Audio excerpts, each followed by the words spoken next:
Vietnam troops never expected to encounter phantom armies in jungles. They went in to fight men, and found something that sounded like the dead, marching. It is 1969, the central highlands of Vietnam, a night so wet it eats the cigarette ember right off your lips. A platoon freezes under the canopy as the forest begins to breathe. Not wind, not animals, footsteps, hundreds, maybe thousands.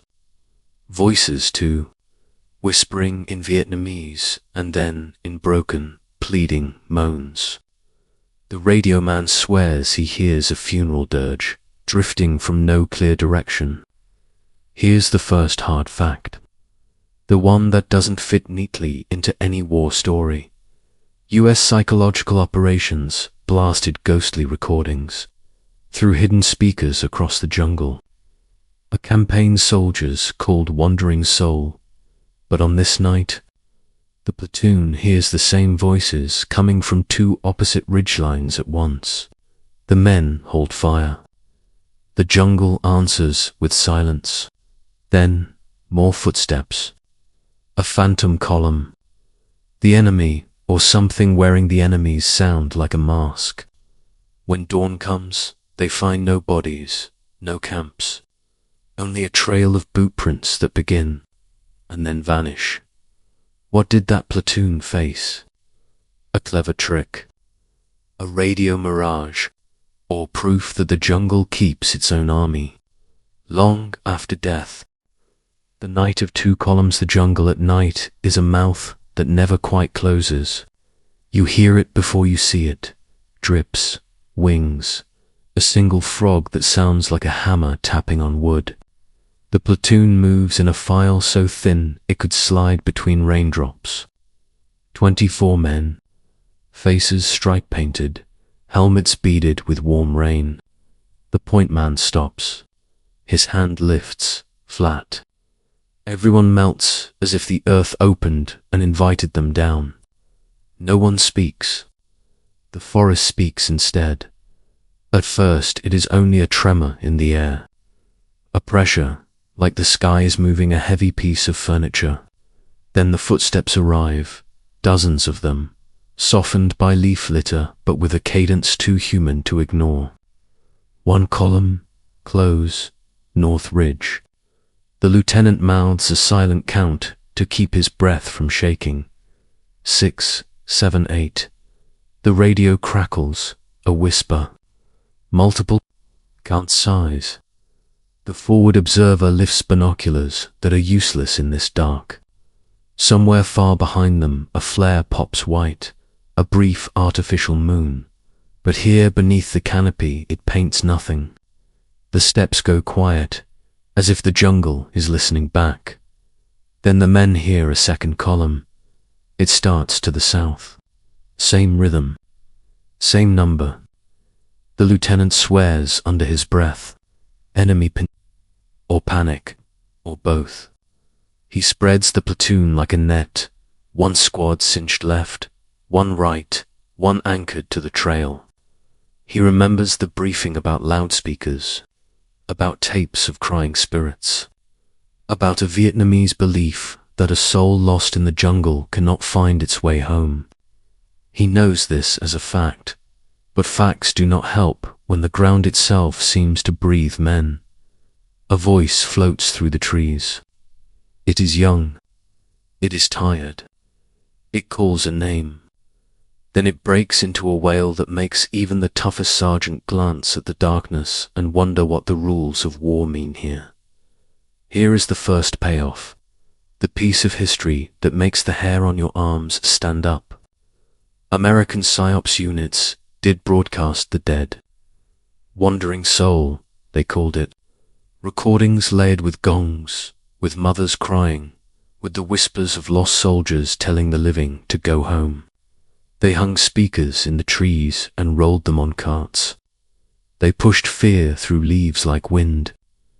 It worked sometimes. It failed sometimes. But it changed the sound of the war. It taught both sides that the night could wear a mask. If this is the first time you've stepped into stories like this, stay with me. We dive deep into real reports, real tactics, and real mysteries. And if you want more war mysteries told like a thriller rather than a textbook, subscribe now. Share this with a friend who loves the unknown. And keep your light on. We're just opening this case. The lieutenant signals the radio man. A whisper climbs the wire to battalion. Possible movement on 2 ridges. Request illumination and fire mission ready. The answer floats back. Negative on illumination. Weather ceiling too low. Hold positions. Confirm contact before engagement. Confirm contact. As if that's simple in a forest that throws back your heartbeat as footsteps. The platoon waits. Wet cloth, cold metal, the taste of salt and mildew. A private named Ortiz counts breaths. 20 in, 20 out. He tries to make his fear neat. He feels something brush his boot and almost fires before he realizes it's a leaf dropping its water. He stares into a darkness so thick it begins to show him shapes. A helmet, a cheekbone, a line of shoulders. He blinks and the shapes stay. Then they move. Gunfire would solve everything. Gunfire would call down artillery, define the enemy, end the questions. The lieutenant holds it back like a fist. Another voice rises out there. This one speaks in a tongue Ortiz doesn't know, but grief sounds the same in any language. A man calling another man home. Ortiz has a sister who sings when she cooks. He thinks of her and clamps down on the memory like it's a wound. He listens harder. Something changes. It is small. If you weren't waiting to live or die by sound, you'd miss it. The steps are too regular. The column does not stumble on roots. No one coughs. No one whispers. The jungle usually edits men. It knocks their rhythm crooked. This rhythm is perfect. The lieutenant feels it too. He taps the radio. Hold, hold. He slides forward, belly scraping mud, and angles toward the northern ridge. He expects a rope of NVA moving through trees, weapons on shoulders, sandals sucking in the wet. He finds instead a small rise where the ground is slightly drier, and there a wire strung between 2 saplings. The wire runs to a box the size of a book. He freezes. The point man comes up like a ghost. They kneel over the box, the steps still churning from both ridges, now so close they ripple the skin. The box is dented. It wears the jungle like clothing. The point man's eyes flick to the lieutenant.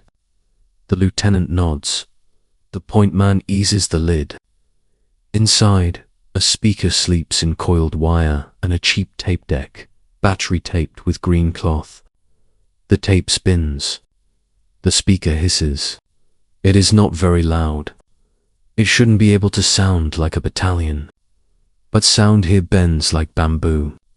The lieutenant looks up. The southern ridge still marches.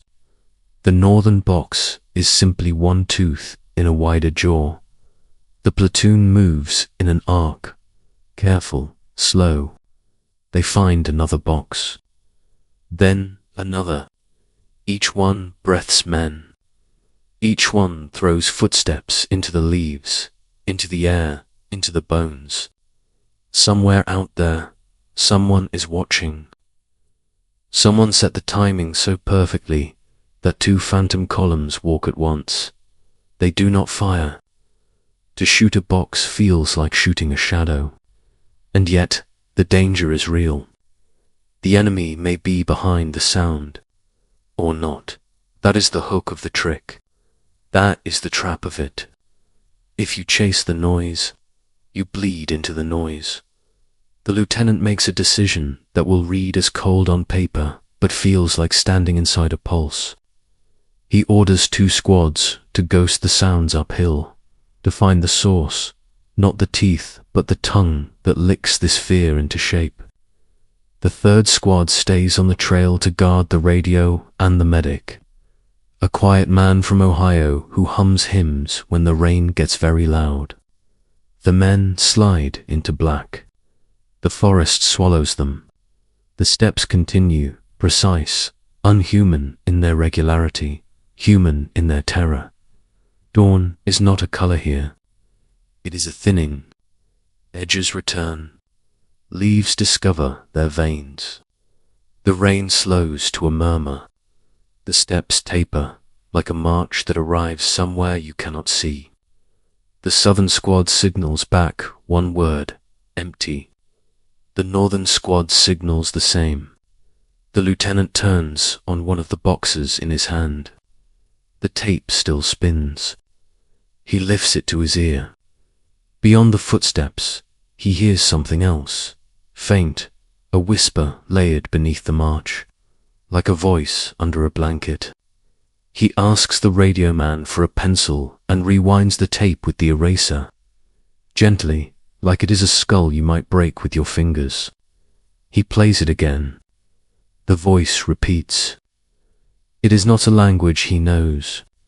The radio man frowns. Then his face clears. Vietnamese. A warning. Go home, brother. Do not die far from your ancestors. Go home. The men build a small pile of captured boxes.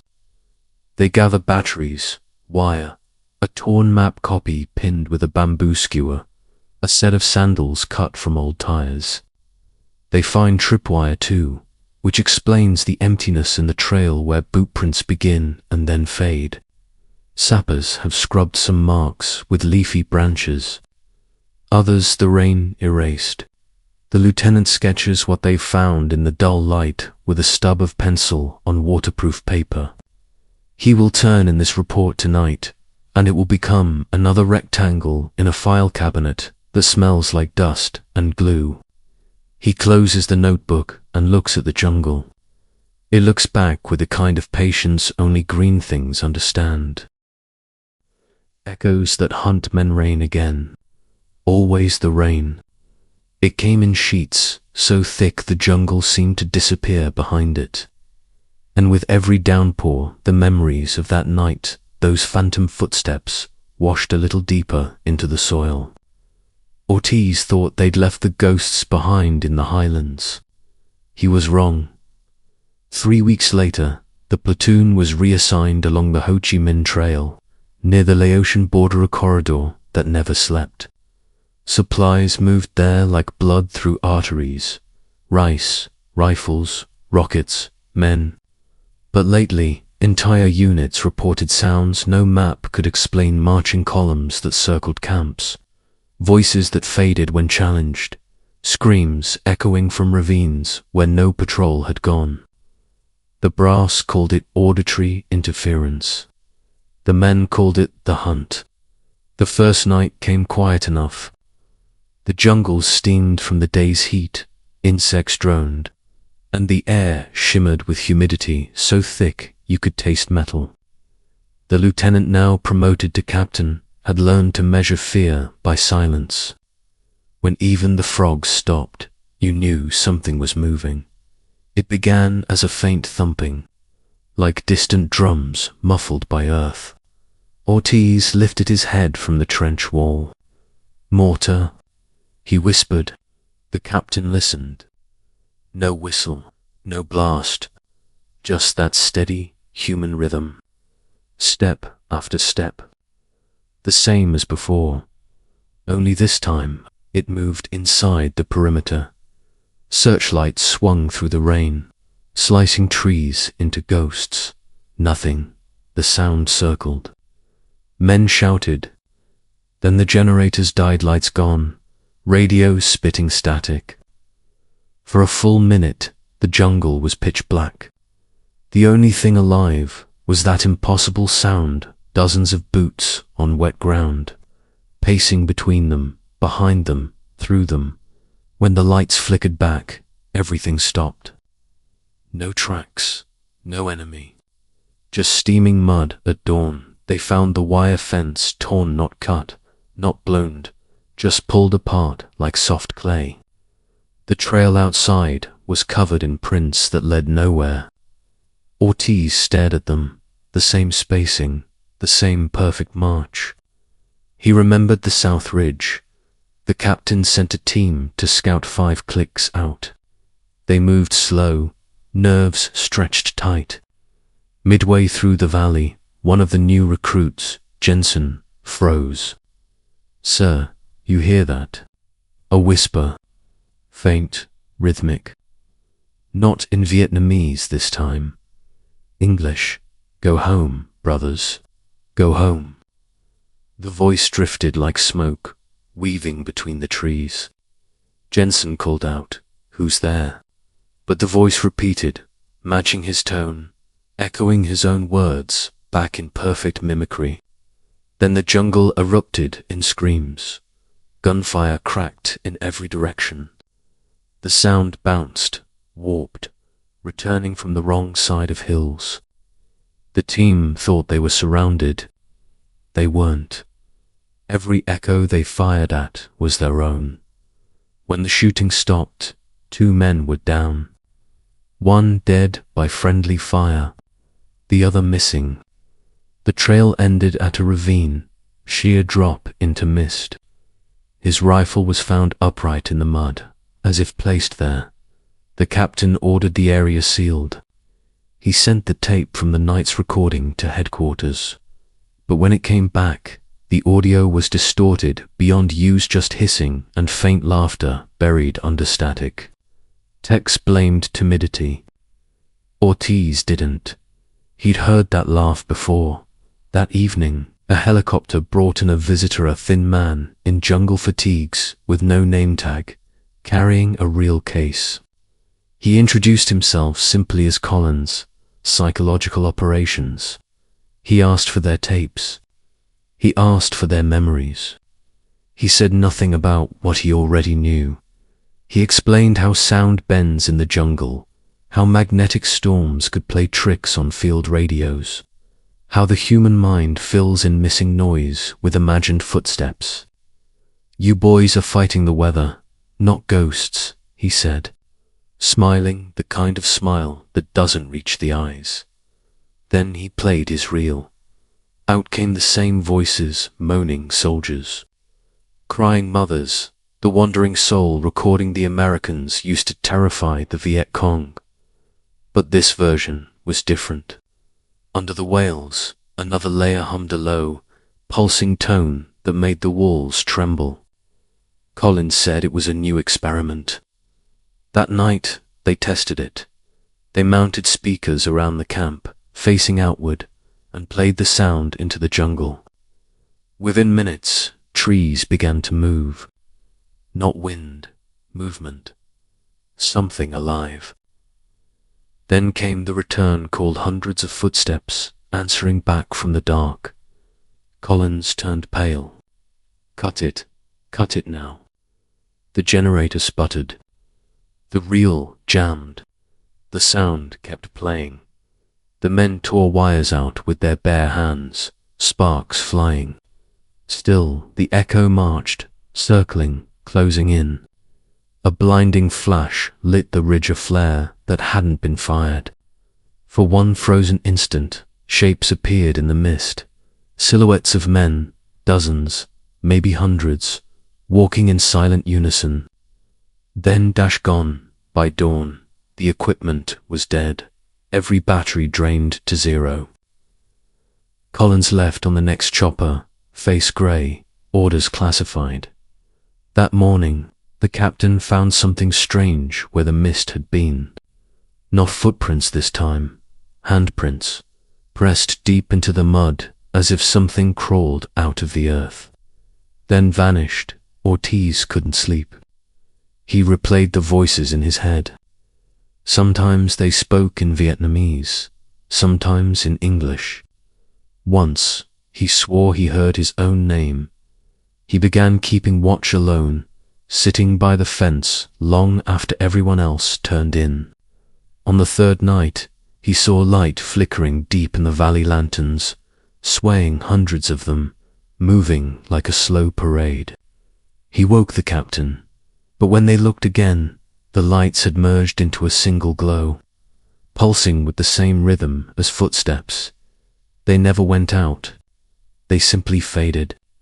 Swallowed by rain, by now the platoon had stopped talking about enemy tactics. The reports went vague. Unconfirmed movement, auditory distortions, possible hoax. The captain stopped filing them altogether. He wasn't protecting the truth. He was protecting sanity, but something in Ortiz had changed. He began recording the nights on a small pocket reel of his own, hiding it from the others. Each morning, he'd listen. Some nights, only insects. Others, faint whispers. Then one morning, something new, a voice humming a soldier's lullaby. The same tune his sister sang when he was a boy. It played once. Never again. 3 days later, Patrol Bravo went missing. No rádio, no flare, no trace. Their trail ended in a clearing where grass had been flattened in a perfect oval. In the center, one of the PSYOP speakers, half buried, its wires snaking into the soil like roots. The captain stared at it for a long time. Maybe the jungle learned, he said quietly. Maybe it's repeating what we taught it. That night, Ortiz burned his recordings. But before the last tape melted, he heard it again, the same steady marching, the same chant calling through layers of rain. Only this time, it wasn't telling them to go home. It was whispering coordinates. Their own position. Ortiz dropped the match.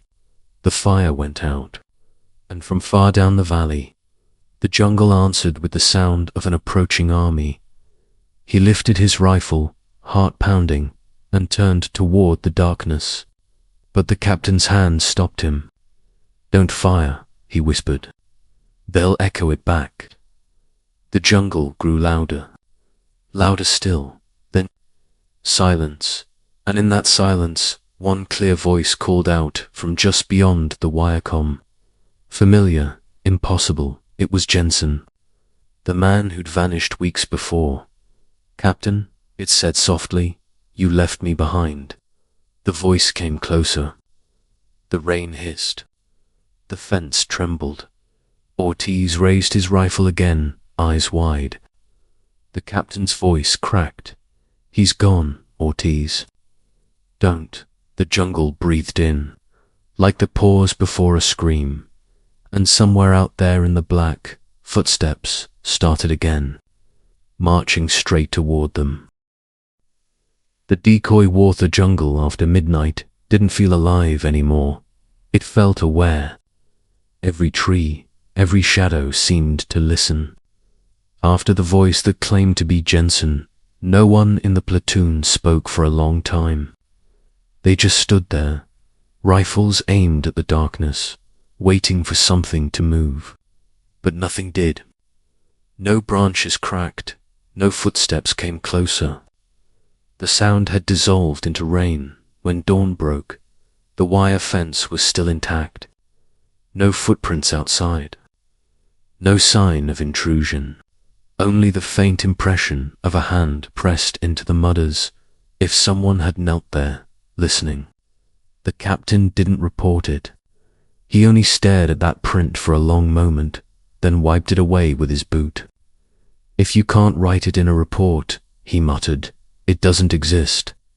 By the next week, the platoon was reassigned again, this time deeper into the Anomet Range, where valleys folded like paper and radio signals vanished between cliffs. Intelligence claimed the North Vietnamese had built decoy camps to mislead air raids. The mission was to locate and destroy them. But when the men arrived, the camps didn't look fake. Canvas tents stood neatly in rows. Cook fires still smoked. Empty helmets rested on bamboo poles as if someone had just stepped away. Yet there wasn't a single living soul. Even the birds were silent. Ortiz bent to pick up a ration tin Vietnamese markings, fresh. He lifted it to his nose. Rice still warm. Someone had been here minutes ago. Then the jungle whispered again. It wasn't a voice, this time it was breath. Cold air against the back of his neck. He spun around, rifle raised. Nothing.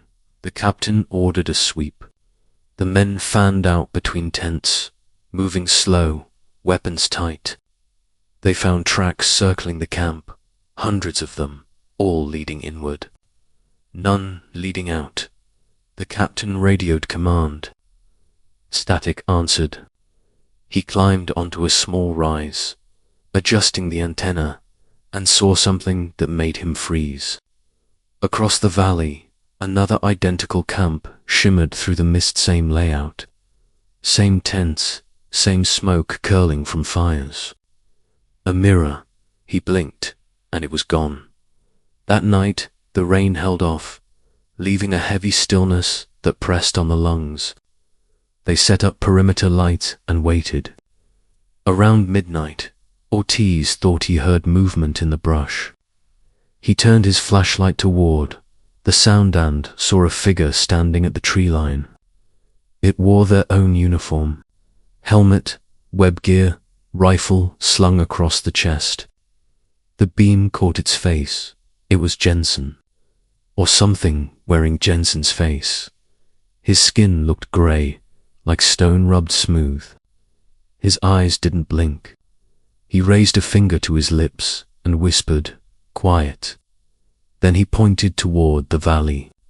Dozens of lights flickered. Their lanterns, torches, fires forming what looked like a column of marching men, heading straight toward them. "Sir," Ortiz hissed, "movement south." The captain ordered everyone to hold fire until he confirmed. They crouched, watching the glow grow brighter.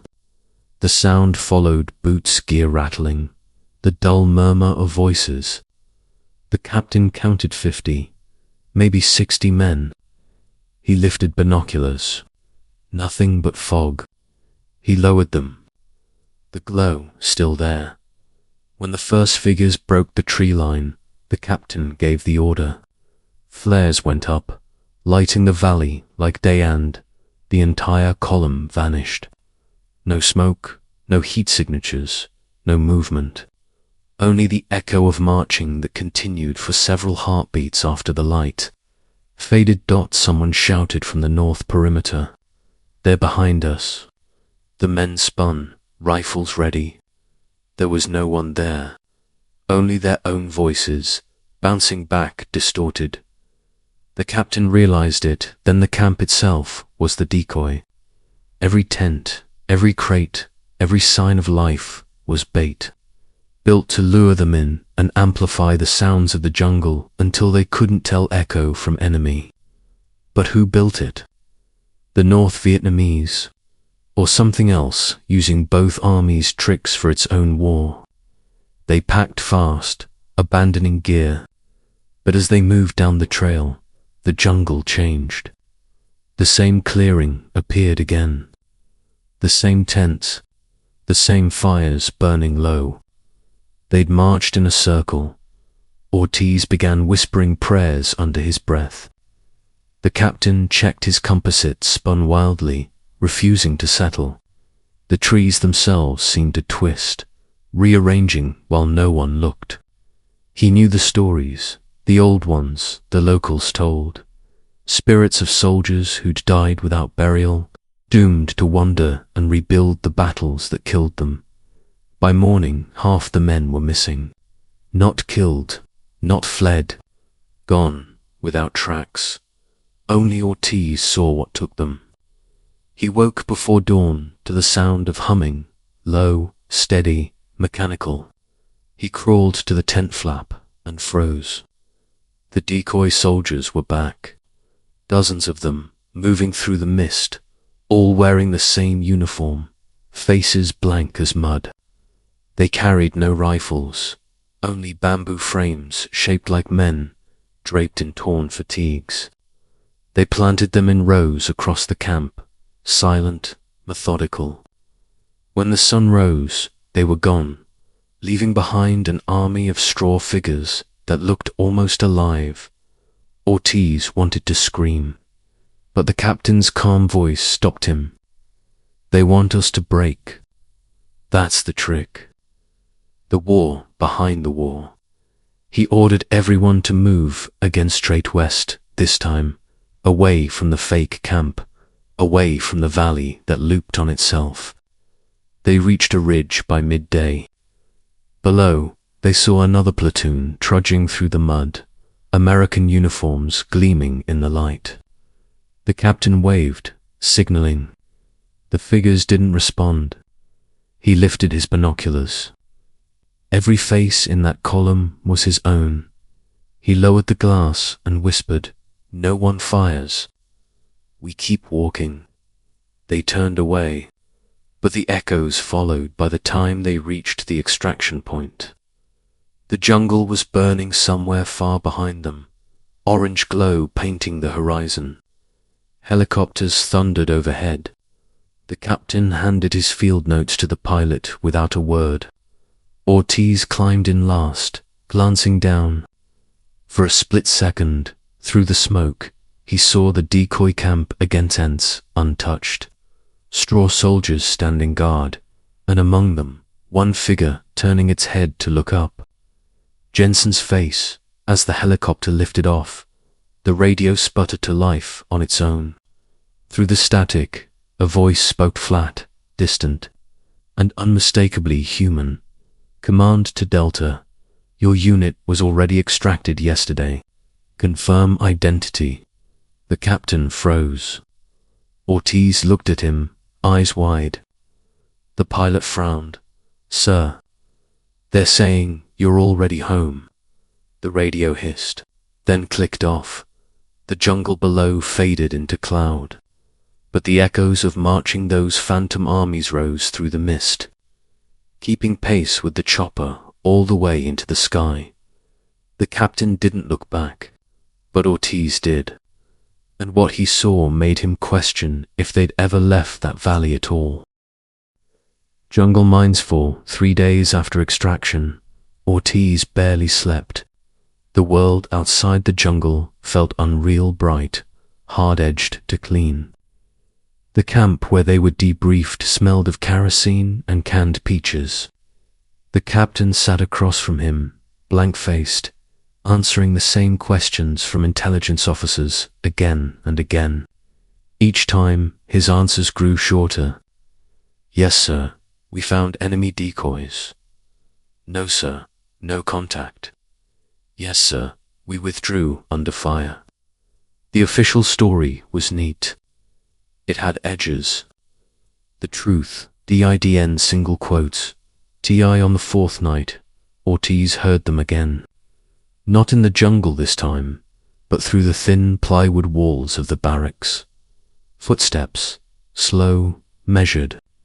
He sat up, listening. They came from the hallway, then stopped outside his door. A knock 3 times, soft. He opened it. No one there. Just the hum of the generator and the faint smell of wet earth. He told himself it was his nerves. The doctors had a name for it: combat hallucinations. The mind replaying unfinished danger, tricking itself with sound and shadow. He tried to believe that. But the next morning, mud prints led across the hallway floor right to his door, and ended there. By the end of the week, the men who'd survived the valley were scattered, some reassigned. Some sent home early, some simply gone without note. Collins, the PSYOPs officer, was one of them. His name disappeared from the rosters like he'd never existed. The captain called it administrative fog. Ortiz called it vanishing. He started keeping a small notebook, things that didn't fit the reports. Each night, he wrote by flashlight, voices through static, reflections that moved on their own, coordinates that led nowhere. The pages filled fast. One entry read, "Maybe the jungle isn't haunted. Maybe it's remembering." Then orders came for another mission, smaller unit, reconnaissance, west of Quang Tri. The captain tried to refuse. He said his men weren't ready. Command didn't listen. They never did. The new valley was quieter, open terrain with streams curling through mangrove. They were meant to track radio signals, phantom broadcasts that had been interfering with artillery coordination. But from the first day, Ortiz felt it, the same pulse under the earth, faint but steady, like something breathing through miles of mud. On the second night, the signal they were tracking changed. It wasn't Morse anymore. It was a heartbeat, slow, mechanical, repeating every 4 seconds. They followed it upriver, where fog clung to the surface like skin. The captain motioned for silence. Somewhere ahead, the signal clicked again. They reached a clearing littered with wreckage, broken radios, helmets, shattered crates, and at the center, a single loudspeaker, half submerged in the riverbank. The same make as before. The captain approached carefully. The speaker crackled to life. "Captain Ross," it said, using his name. "Stop walking." The voice wasn't Vietnamese. It wasn't American either. It was his own, distorted, hollow. "Captain Ross," the voice repeated, "stop walking." The captain froze. Ortiz stared at him, whispering, "Sir." But the captain didn't move. He looked down and saw a thin wire trailing from the speaker into the water. It wasn't power. It was something else then. From the far bank came an answering call, hundreds of voices, all speaking at once, layered into a single roar. The jungle came alive. Flares burst overhead, but no enemy emerged. Only shadows sliding between the trees, shapes that looked almost human, their outlines trembling like heat haze. The captain ripped the wire free. The sound cut off instantly. The shadows stilled. Then the fog shifted, revealing what was beneath the surface, a row of helmets and skulls, long buried and half-washed free by the rain. Ortiz wanted to run. The captain didn't. He crouched beside one of the skulls and whispered, "They used them." It took Ortiz a moment to understand. The speakers, the voices, the PSYOPs recordings, Colin's experiment, they weren't just playing the dead. They'd recorded from them. That night, back at camp, Ortiz couldn't stop shaking. He dreamed of wires sprouting from graves, of speakers whispering his own name. When he awoke, the tape recorder in his pack was running. The reel turned slow, whispering something in the dark. He played it back at dawn. Through static, a man's voice murmured, "Help us get home." He brought it to the captain. Russ stared at the tape for a long moment, then snapped it in half. "You didn't hear that," he said. "None of us did." But as the day wore on, even Ross began to slip. He'd stop mid-sentence, eyes unfocused, like he was listening to something no one else could hear. During patrol, he'd veer off trail, muttering coordinates under his breath, ones that led nowhere. On the third night, he vanished. They found his helmet the next morning by the riverbank, resting neatly beside his rifle. His boots were still there. His footprints led into the water. They never came out. Ortiz refused to leave. He sat by the bank until dusk, hoping to see movement, some sign. What he saw instead were ripples forming words on the surface letters, rising, then fading as fast as they came. Go home. He didn't sleep that night. He couldn't. The jungle hummed again, the same rhythm as footsteps, the same pattern that haunted their patrols. Only now it wasn't coming from speakers. It was inside the air itself. Ortiz packed the captain's dog tags, tucked his notebook inside his jacket, and started walking east. The river followed beside him, whispering with each bend. Somewhere behind, the phantom march began, again measured, relentless, neither fast nor slow. When dawn came, the mist broke open like smoke. Through it, he saw figures pacing the opposite bank. Their uniforms were torn, their movements steady. The captain was among them, walking at the head of the column. Ortiz shouted his name. No answer. He fired a flare across the river. The figures didn't flinch. They just kept walking until the mist folded over them again and the echoes faded. He made it back to base 3 days later, dehydrated, delirious. The medics took his notebook. They said he was suffering jungle fever. The doctors asked him what he'd seen. He told them the truth. They wrote hallucination on the report. But that night, when they left him alone in the infirmary, the radio on the far table crackled awake on its own. Static, then a voice. Calm, distant, familiar. Private Ortiz, it said.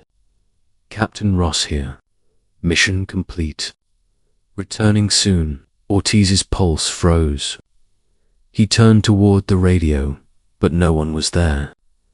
Just the speaker, softly humming. He whispered back, "Where are you, sir?" The static deepened, like breathing.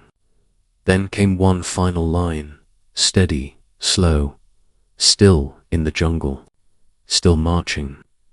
The signal cut.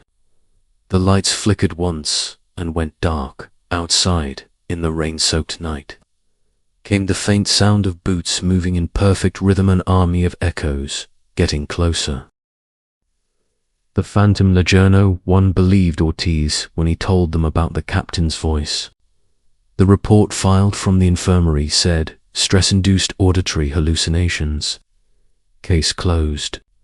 Within a week, he was shipped south to Da Nang for recuperation. That word sounded clean, like you could wash the jungle off with soap.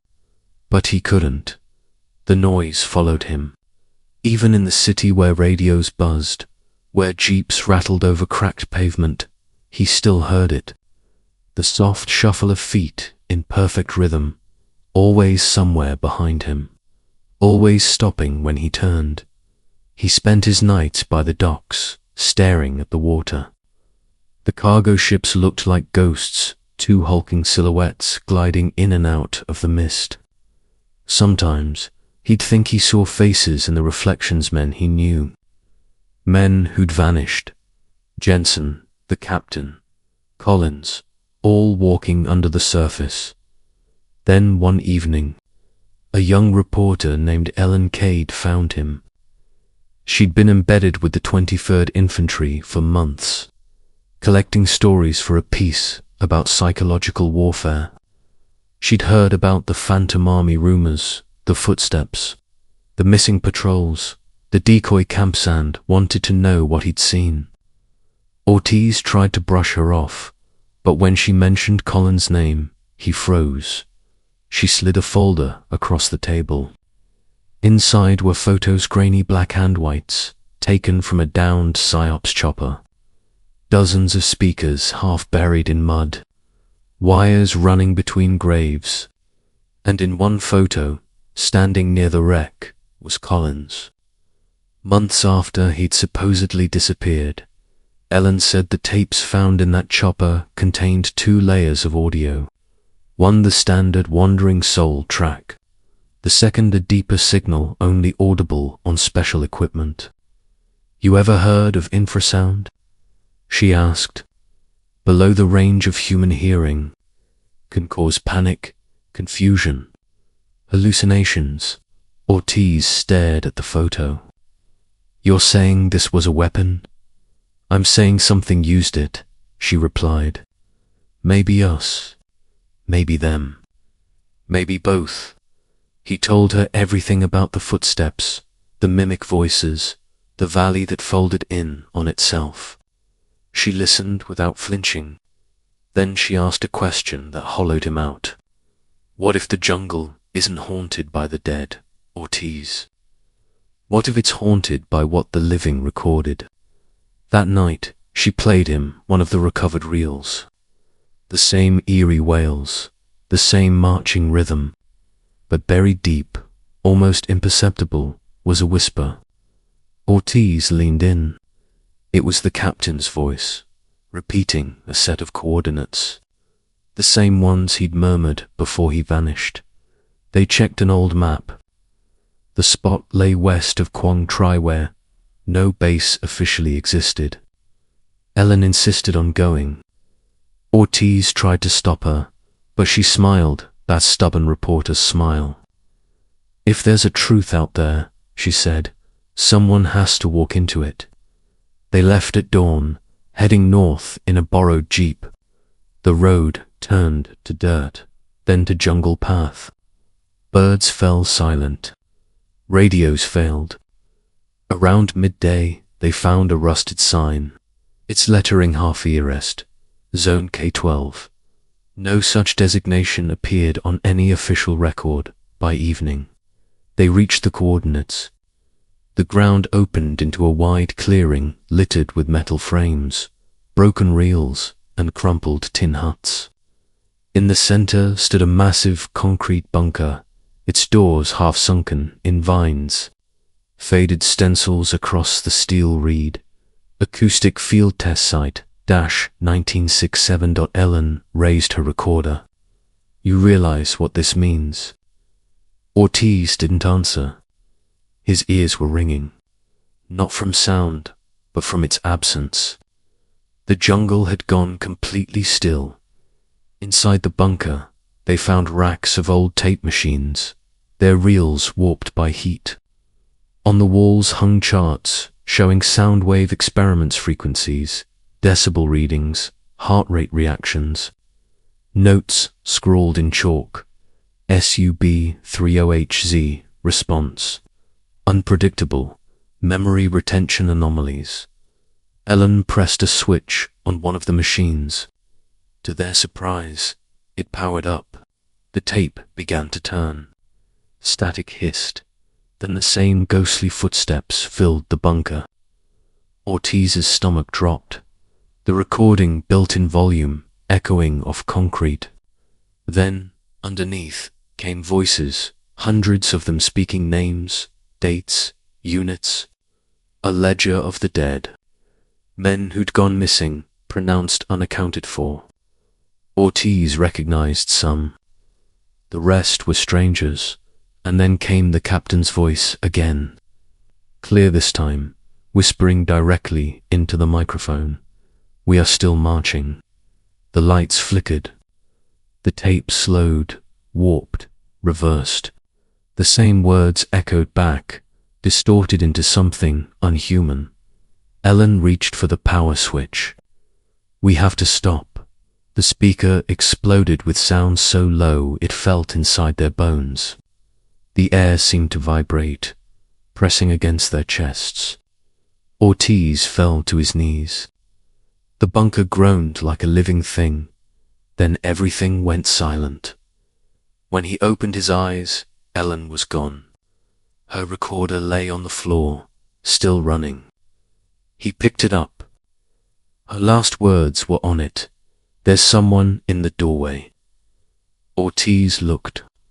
The entrance was empty. He staggered outside. The jungle had changed. The clearing looked new, like it had never been touched. The bunker behind him was gone. Only trees. Only mist. He ran until his legs gave out.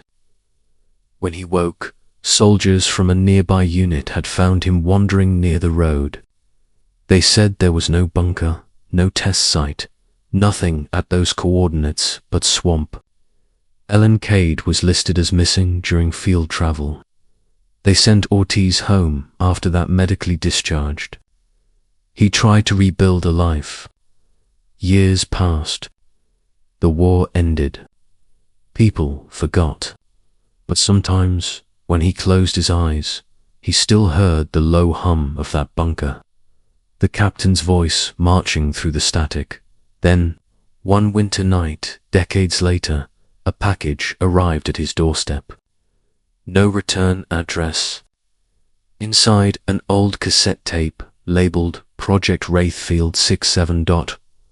Ortiz hesitated, then played it.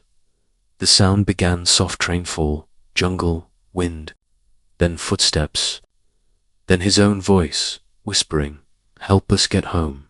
He dropped the recorder, heart pounding. The tape kept spinning, and another voice emerged. Alins.com, steady. They never stopped, Ortiz. They just changed frequencies.